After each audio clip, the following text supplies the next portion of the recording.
Hello, in this video I'm gonna show you how to create RAR and zip files using app called Rar on your OnePlus Nord CE2. So in order to do that, we'll need to have some files. I have them in my downloads folder, and it's the Fortnite installer app. So to pack it into the RAR or zip file, I will need to select it and then press on this plus button right here. And from now I can customize how the file will look like. So I can choose the extension from Rar Zip or Rar 4.x. I'm gonna choose Rar in this example, and we can delete the files after archiving and create solid archive as well.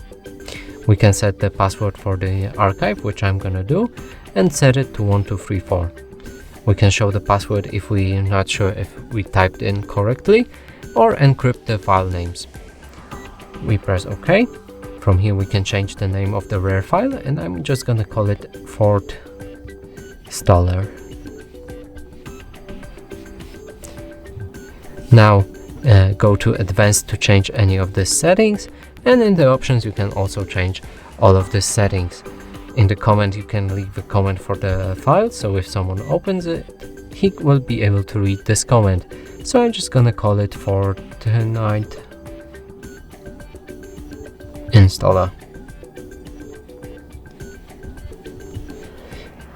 Okay, and if we've set up everything here, we can press on OK to just pack the files. Now if we close, we can see the RAR file right here. And that's it for this video. Hope you like it. Please consider subscribing to our channel, leave a like and a comment below.